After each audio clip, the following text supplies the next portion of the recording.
Hi everyone, I'm Brenda Starr, and I'm very glad to be here talking with you guys tonight. I'm honored to be invited to come on here and talk to you. I want to thank Anna and Mallory for giving me this opportunity.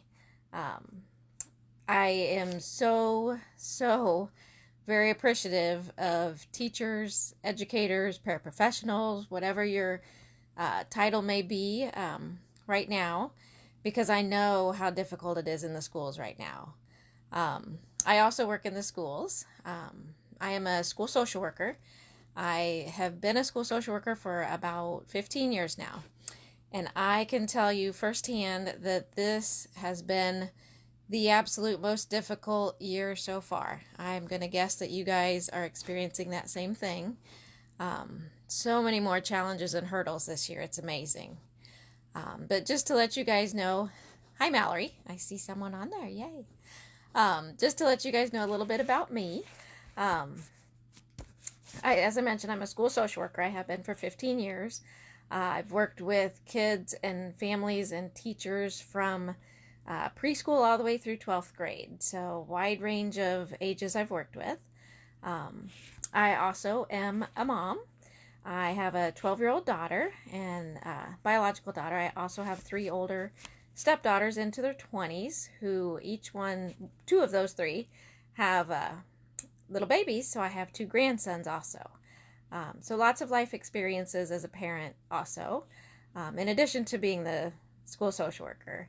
And I'm also becoming a parent coach. I am working on helping other parents become empowered so that they can be the models of resilience for their kids. So I hope what I share with you guys tonight helps you in your educational job, as well as possibly the side benefit if you're a parent that this might be something you can even incorporate at home as well.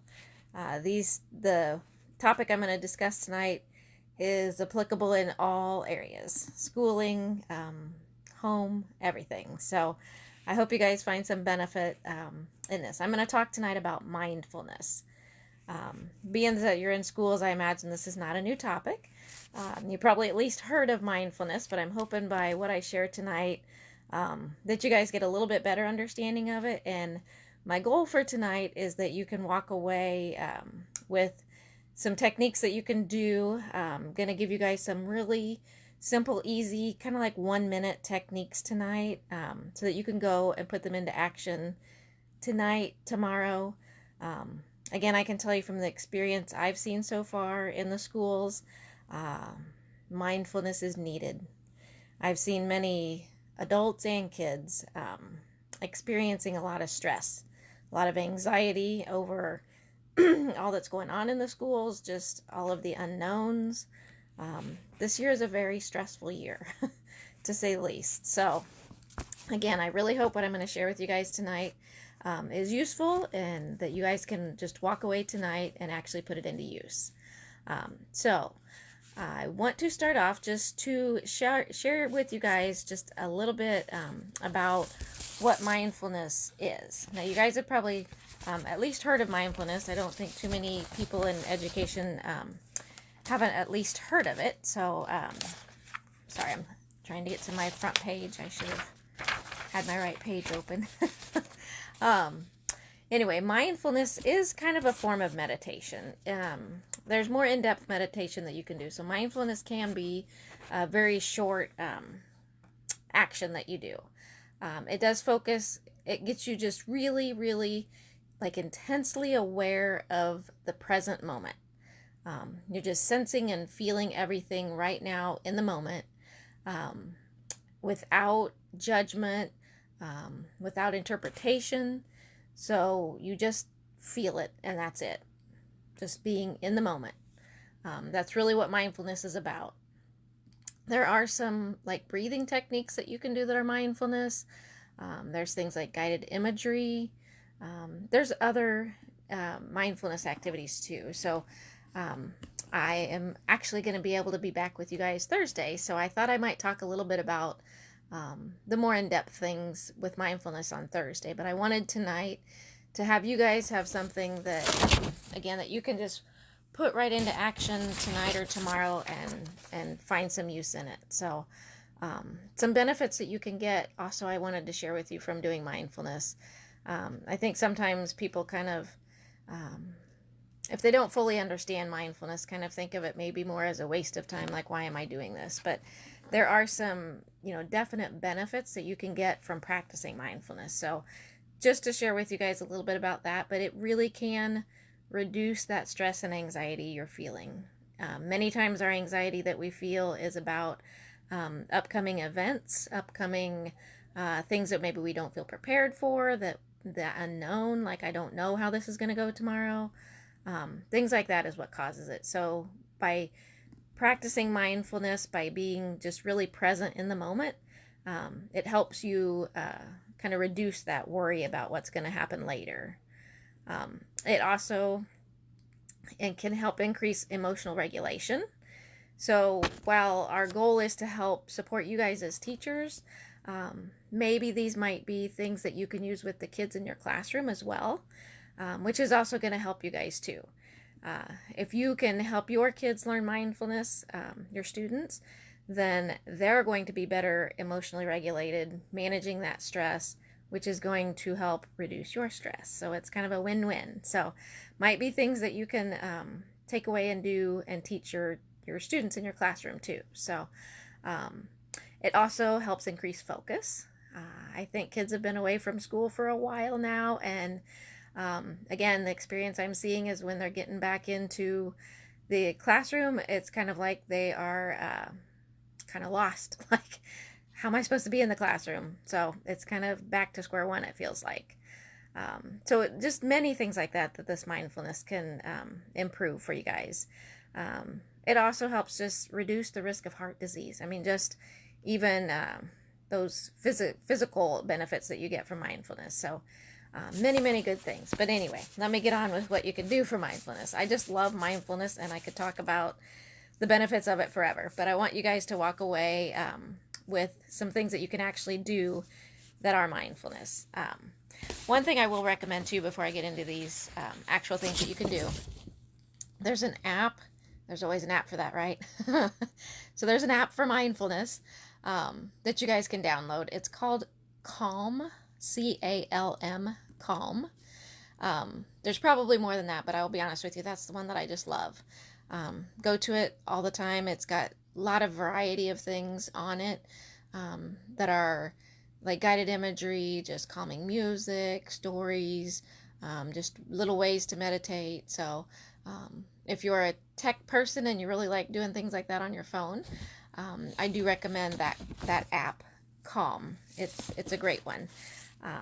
So now for some of the things that you guys can do, I'm going to, also when I'm done presenting tonight, I'm going to put a PDF in the not Mallory's, use the app, the Calm app. It is an awesome one, definitely. But when I'm done tonight, I'm going to put a PDF in the comments that you guys can all use. I don't have it right in front of me, so I think I'm probably going to be talking about most of the things that are on the PDF, but there may be one or two things that are on the PDF that I don't talk about, but they'll just be extra bonuses for you. But the PDF is just a quick sheet of 1-minute mindful activities that you can do throughout the day. It's really ideal to aim for maybe 5 minutes a day of mindfulness, and that can be 5 1-minute spurts throughout the day. It doesn't have to be all 5 minutes at one time. So that's why I want to share the 1-minute mindful exercises with you, so you can have a wide variety of things to do. So I am going to cover probably at least most of them here tonight with you guys. One of the things that you can do when you're being mindful is what's called mindful walking.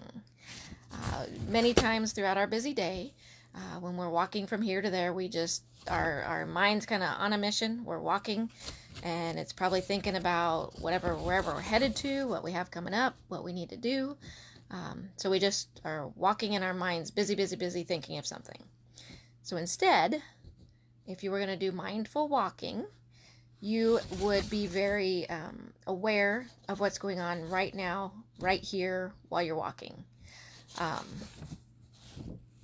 I see that, Mallory. I feel like this is all educators have time for anyways. 1 minute things. 1 minute things. Educators' days are so busy right now. I'm here in Iowa. I don't know if I already said that, but I am school social worker in Iowa, which I don't think is unique from other places. But, the feedback that I'm getting from the teachers that I work with is, wow, 60, 70, 80-hour weeks right now, just trying to manage the in-person. We have a hybrid setup. Some kids are virtual only, so some kids are in person, so you're managing them. Some are virtual, you're trying to figure that out. And then you have hybrid, some here, some home. It's insane. So definitely 1 minute things. Just squeeze them in as you can. So this mindful walking. So maybe even ideally you have time throughout the day to go outside for a quick walk. Even just a 1 to 2 minute walk around your building can help. But when you're doing this mindful walk, again, be really present in the moment. Don't think about what you just left in the classroom. Don't think about what you're going back to, what you need to get done yet today. For this 1 to 2 minute walk, just focus on what's around you. Listen to the sounds. See what you smell. Look at what you see in front of you. Look for some greenery. Greenery is great to see. Look for some trees, especially right now, even in the fall with the changing colors. Look for beauty around you. Just pay attention to what's going on in the moment, what you're experiencing right then. And I did mention earlier too that when you're practicing mindfulness, it's without judgment or without interpretation. Just experience it. Just notice it and experience it. So try that. A 1 minute walk, 2 minute walk, 3 minute walk, whatever. But just make it a mindful walk. So that's one way. A second way, I'm hoping to give you guys at least 5 or so tonight.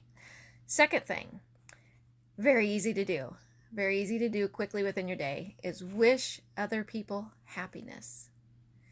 You'll be surprised in the change that it makes in the way you feel when you're really genuine in wishing someone else happiness. There can be 2 levels to this. You can just wish them happiness in your mind. It will have a positive effect on you, even if it's only in your mind. But if you can verbally wish someone else this happiness, you're going to double the effects. So just wish other people happiness. Just verbalize it. Tell them, hope you have a great day. Things like that. It'll change your mood too. So that's a second one. A third one.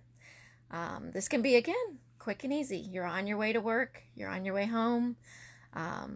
You get a stoplight.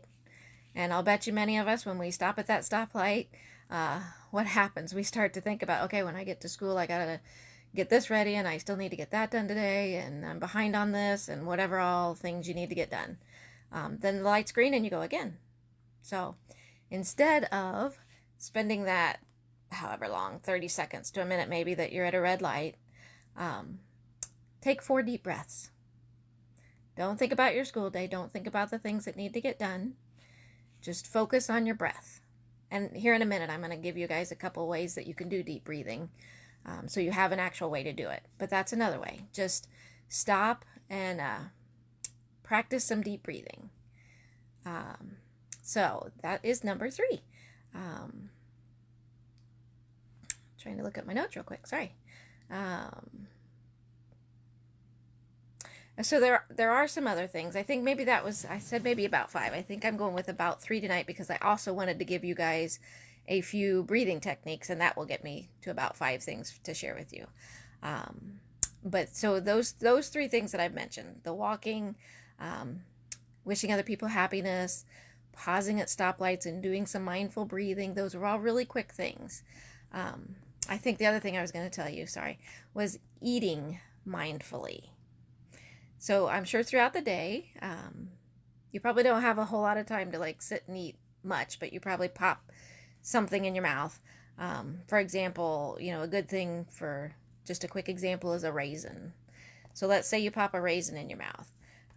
Instead of just, chomp, chomp, chomp, down, you're done, you've ate your raisin. Eat your raisin mindfully.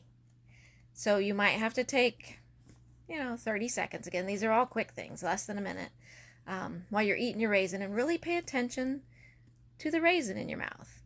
It might sound kind of silly, But as you take a bite, think about how it feels. It's kind of soft. Focus on that feeling. Focus on the texture that you feel. When you take a couple bites, you start to get the taste in your mouth. Focus on that taste. How does that sit with me? What's that taste like? When you get ready to swallow it, chew it slowly. Kind of focus on it. Enjoy it. Might even start to get a little smile on your mouth as you're eating it. When you swallow it, enjoy it as you're swallowing it. So it's just a way to kind of slow down, be mindful of your eating, and then you're back in that present moment again. So these are just quick breaks to take you away from the stress of the daily things going on, to kind of bring you back to the moment. Now, I also mentioned I wanted to share with you guys some breathing techniques. Again, I want you to walk away with some things that you can actually put into use. So these are some pretty easy breathing techniques. You may or may not have already heard of them. And I will be honest, there are a ton of breathing techniques out there. So if any of these that I share with you, if you go to practice them, or want to do them with your kids in your classroom, and it's just when you get ready to do it, you're just like, I just don't really think I like this one. You can always just do a Google search for more. There are a ton of ways to do these out there. But I'm just sharing with you my favorite ones, the ones I've shared with teachers, the ones I've actually done with kids, the ones I've seen success with. So that's what I wanted to share with you guys tonight. So the first one is called 4-7-8 breathing. So basically, I'm going to kind of describe it, and then I'll model it real quick for you, but it's hard to describe it while I'm modeling it. So the 4-7-8 breathing is basically you are going to inhale quietly through your nose to the count of 4. Then you hold it to the count of 7. And then when you get ready to exhale it, it's kind of more of a kind of make a noise while you exhale it to the count of 8. So that's why it's called 4-7-8 breathing. So I'm going to model it. It'll be kind of hard for you to notice some of the things. So I'm going to try to do this for my counting because I'm counting in my head. But anyway, I would breathe in to the count of 4. So I'm going to do the 4, 7, and the 8. So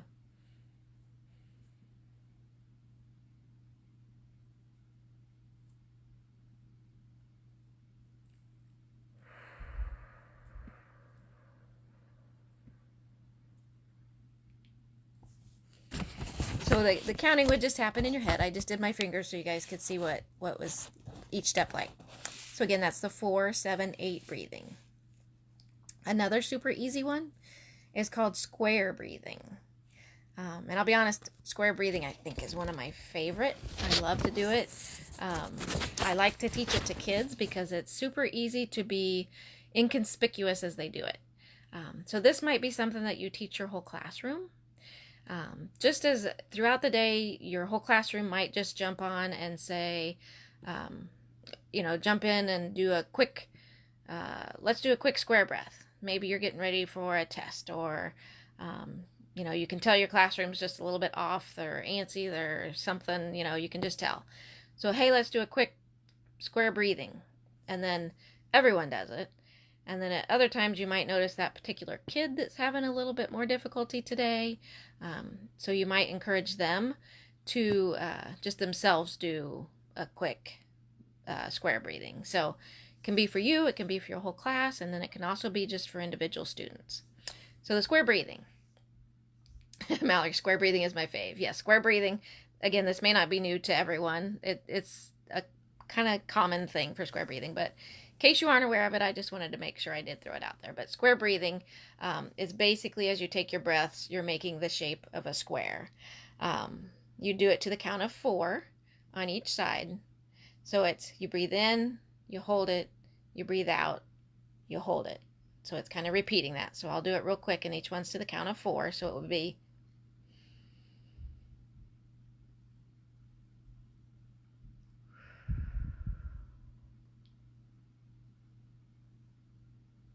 so that's square breathing.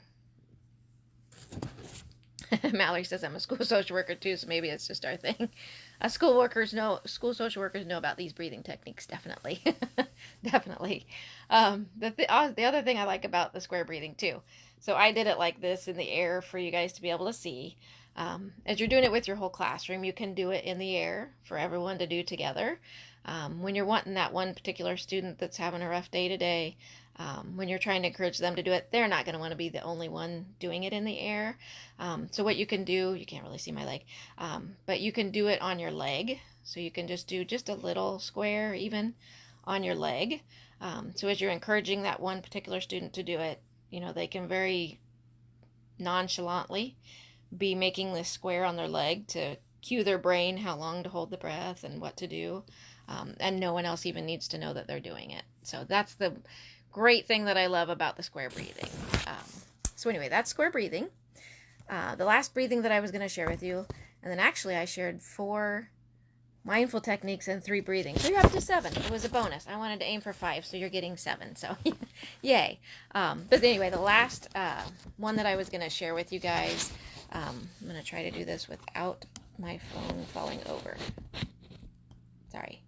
There we go. So the last one is using your hands. Does it have a particular name? 5-finger breathing. Sorry. Yes, it does. So it's 5-finger breathing. And what you're going to do is when you do it, you hold your hand out. So you're going to kind of be with palm up. So your palm would be up. This is a little bit hard to diagram on these things. But basically, trace up and down each finger. So up and down each finger. Just going up and down. As you're going up, you're breathing in to the count of 3. So it's to the count of 3 on each side. So you're going to the count of 3, breathing in, to the count of 3, breathing out, to the count of 3, breathing in, to the count of 3, breathing out. So I'll do a quick version of my hand and show you guys what it's like. So it would be like this.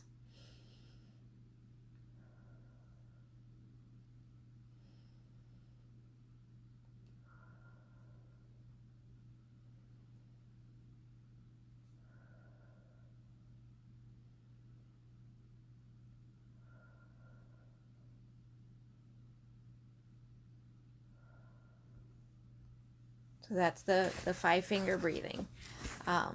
Most of these breathing do recommend as you let the breath out to kind of do it with a little bit of force in a sense, to kind of be able to hear it.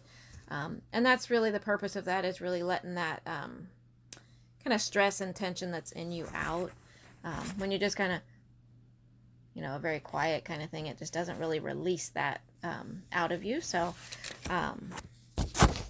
hopefully between any of these, the 4, 7, 8, the square breathing, or the 5-finger breathing, hopefully one of them will resonate with you, that you can then go and share with your classroom to hopefully help them to be better practicing the mindfulness.